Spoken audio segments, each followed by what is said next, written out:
জিনিসকে তারা প্রভু মানে, যে প্রভুর পিছনে নাকি বাস থাকে। কি বলেন, মিথ্যা না সত্য? হায় হায়, এমন প্রভুকে মানো যে প্রভুর পিছনে কি দেয়? বাস। মিথ্যা বলতেছি? দেখেন নাই? হায় হায়, 10টা হাত রাখছে, এর পরও পিছনে বাস দেওয়া লাগে, তাহলে কেমন প্রভু হয়ে গেল এটা? তাই না?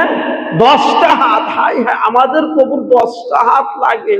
কে রে 10টা হাত লাগে কে? তুই প্রভুর যদি গোলাম হস, তোর 2টা হাত, আর তোর প্রভুর 10টা হাত লাগে কে? কি বলেন? আচ্ছা, 10টা হাত আছে, আবার পিছনে কি দেয়? বাস দিয়ে রাখছে। কয় নর্মাল বাস দিলে হবে না, একটু মোটা সোটা তাই দেওয়া লাগবে। কি বলেন? আচ্ছা, আবার কি করে? খুব সুন্দর করে দুধ নিয়ে মুখের কাছে দেয়, কিন্তু কথাও বলে না, খায়ও না, মনে হয় বোবা হয়ে গেছে। কি হয়ে গেছে? মনে হয় বোবা হয়ে গেছে। কে কি প্রভু মানি আমরা? খাইতে দিই, খাই না, দুধ দেই, কলা দেই, চিনি দেই, এই দেই সেই দেই, কিছুই খায় না। এই প্রভুর দাম আছে? বলেন, দাম আছে? দাম নাই। এই যে 7-8 দিন ঢোল তবলা ইত্যাদি বাজায়া বাজায়া শেষ, ঘুম নাই, খাওয়া নাই, নিজের শরীরকে শরীর মনে করে না, না করে অবশেষে কি করলো? ওই যে নদীর মধ্যে পিছন থেকে এমন একটা লাথি দিল, যা স্বর্গে চলে যা। ঠিক কিনা? কথা বলেন না কেন? হাই হাই, প্রভুকে ওরকম করে কেউ লাথি মেরে ফেলা দেয়? হ্যাঁ, এটা কেমন প্রভু? এই যে বানানো, যেদিন থেকে বানানো হয়েছে ওই দিন থেকে নিয়ে আজকে পর্যন্ত কত রকমের এই সেই শুরু করে দিছে, নম নম এই সেই নমস্কার শুরু করে দিছে। অবশেষে শেষের দিনে সে কি করে? পিছন থেকে এমন একটা লাথি দেয়, যা দিয়ে দিলাম একবারে জীবনকার মতো। কয় দিলাম দোয়া করে, খা ভিক্ষা করে। ঠিক কিনা?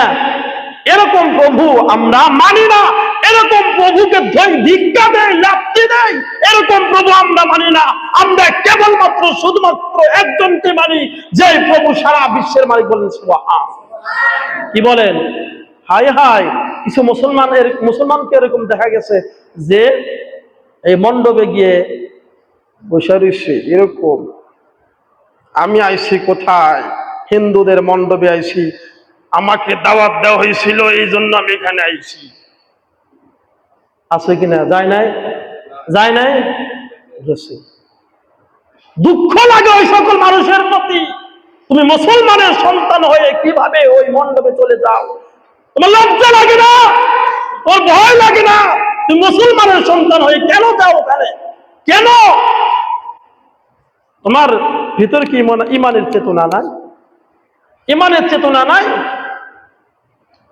হাই হাই, চেয়ারে বইরে সেরকম করে আবার বলতেছে যে আমাকে দাওয়াত দেওয়া হয়েছিল, তো দাদা দাওয়াত দিছিল, না আসলে তো চলে না, এই জন্য আইছি। কি বলে? তুমি তোমার দাদাকে দাওয়াত দিও ঈদুল আজহার দিনে, কোরবানি ঈদের দাওয়াত দিও গরু গোস্ত খাওয়ানোর জন্য, দেখো তোমার দাদা আসে কিনা। কথা বলেন, আসবে? আসবে না। অথচ ওই দাদা মুসলমানের কিছু সন্তানকে দাওয়াত দেয়, তারা দাওয়াত দিতে দেরি কিন্তু যাইতে দেরি করে না। এই জন্য পরিবর্তন হওয়ার চেষ্টা করি, পরিবর্তন হওয়ার চেষ্টা করি। কিছু এলাকায় এরকম আছে, যখন এই যে হিন্দুরা তাদের দুর্গাকে লাঠি দিয়ে কি দিল, পানিতে ডুবা দিল, ফেলে দিল, ওই সময় কিছু এলাকায় বলে আছে, ঠিক ওই সময় বাড়িতে বাড়িতে কিছু কিছু বাড়িতে আগুন জ্বালায়। আপনাদের এলাকায় আছে কিনা দেখছি, তাই বলতেছি, শুনছি আছে। আগুন জ্বালায়, মুসলমানের বাড়িতে আগুন জ্বালায়। যে এখন হিন্দুরা কি করতেছে? মূর্তি নদীতে লাথিরা ফেলে দিতেছে, তো আমাদের বাড়িতে আগুন জ্বালায়। কেন আগুন জ্বালায়? ওই আজকে এরকম যেহেতু পূজা হইতেছে, আজকে যদি আগুন জ্বালানো হয় তাহলে জীবনেও আর বাড়িতে মশা আসবে না। জ্বালায় না? কেন? এই যে এরা জ্বালায়। যদি হিন্দুদের ওই পূজার উপলক্ষে যদি আপনি আগুন জ্বালান তাহলে সেরে কি হবে? তাহলে কি হবে? তাহলে কি হবে? এটা সেরে কি হবে? কি হবে বলেন না? সেরে কি? এই যে বৃষ্টি হইতেছে, ওই যে হিন্দুদের পূজা, তো এই পূজা উপলক্ষে বৃষ্টিটা হইতেছে, বলে নাউজুবিল্লাহ, বলে নাউজুবিল্লাহ। পূজার উপলক্ষে যদি বৃষ্টি হয়, এই কথা যদি আমি আপনি মুসলমানের সন্তান হয়ে যদি বলি, তাহলে একদম পুরাই শিরক, এর মধ্যে কোনো প্রকারের কম বেশি নাই।